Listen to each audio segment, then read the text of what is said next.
On entend partout qu'il faut bien manger pour prendre soin de son microbiote. C'est un peu le conseil numéro un. Oui, c'est devenu un réflexe. Mais si le facteur le plus décisif, en fait, c'était pas dans l'assiette, mais plutôt dans la façon dont notre corps gère ce qu'on mange. Exactement. On a sous les yeux un article vraiment passionnant qui s'appuie sur une étude majeure de 2024, publiée dans Nature Microbiology, et la conclusion, elle bouscule pas mal d'idées reçues. Ah oui, clairement. La qualité de notre transit intestinal serait peut-être la vraie clé de notre santé digestive.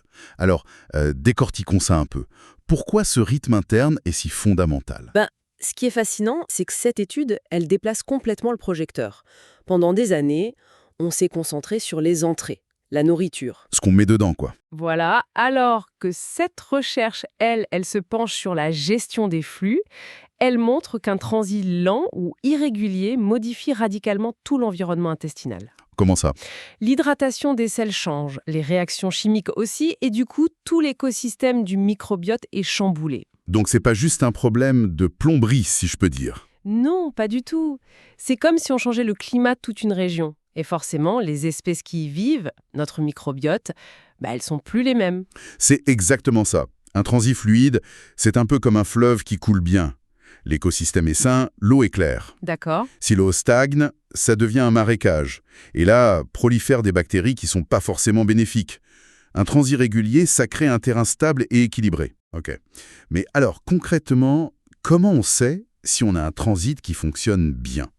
J'imagine que ça va au-delà du simple fait d'aller à la selle tous les jours. Absolument. On a tous des rythmes différents. L'article mentionne des signes assez simples, en fait, très intuitifs. Ah oui?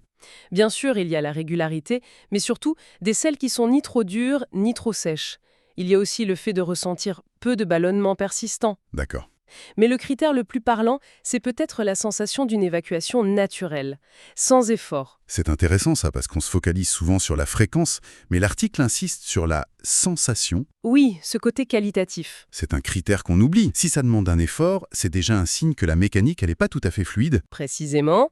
Et quand ce rythme se dérègle sur plusieurs jours, c'est pas juste une question d'inconfort passager. Non, c'est plus profond. C'est l'écosystème entier qui est en train de s'adapter à un nouvel environnement, souvent moins favorable. C'est vraiment un pilier de la santé digestive. C'est là que ça devient vraiment pratique. L'article propose des gestes simples pour soutenir ces mécanismes. Ça semble presque trop simple d'ailleurs. Et pourtant, c'est fondamental. La première chose, c'est de respecter l'envie d'aller à la selle, ne pas la remettre à plus tard. Écouter son corps. Voilà, le corps envoie un signal, il faut l'écouter. Ensuite, il y a la marche régulière, surtout après les repas, la fameuse marche digestive. Le mouvement du corps qui stimule celui des intestins. C'est ça. Et de manière générale, éviter de rester assis trop longtemps, c'est crucial. D'accord. Donc, les bonnes habitudes du quotidien. Mais j'imagine que pour certaines personnes, ça suffit pas. Le ventre reste noué, l'inconfort persiste. Oui, parfois le problème est plus ancré. Que se passe-t-il quand le problème est plus mécanique, presque physique? Est-ce qu'on peut agir directement sur les organes? C'est une excellente question. Et ça nous amène à une approche complémentaire que l'article évoque, la kinésithérapie viscérale. La kiné viscérale. Oui. Même si l'étude n'en parle pas en détail, la logique est imparable. Si la mécanique est bloquée, une aide mécanique peut être nécessaire. D'accord. Un praticien formé peut, par des massages et des techniques manuelles très douces, aider à redonner de la mobilité aux organes digestifs. On parle donc de redonner littéralement de l'espace et du mouvement à l'intérieur, c'est pas juste une question de relaxation. Non, c'est bien plus structurel. Il s'agit de réduire les tensions, les adhérences qui peuvent freiner le transit. C'est une approche très corporelle pour un ventre qui se sent bloqué ou tendu.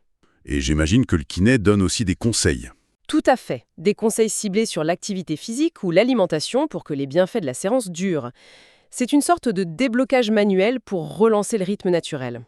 Alors, si on résume, ce qui change tout avec cette perspective, c'est qu'on arrête de voir le transit comme une simple conséquence de ce qu'on mange. C'est bien plus que ça. L'étude le positionne comme l'architecte de notre écosystème interne. Et si l'architecte est défaillant, peu importe la qualité des matériaux qu'on lui donne. Notre alimentation, oui. La maison sera forcément fragile. La régularité du transit, c'est pas une finalité, c'est la condition de base. C'est la grande leçon à retenir. Et pour aller un peu plus loin, ça ouvre une réflexion fascinante, je trouve.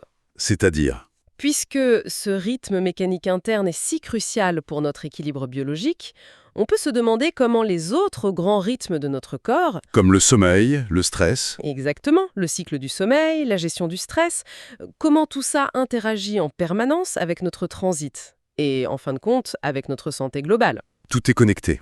En fait, oui, tout est connecté.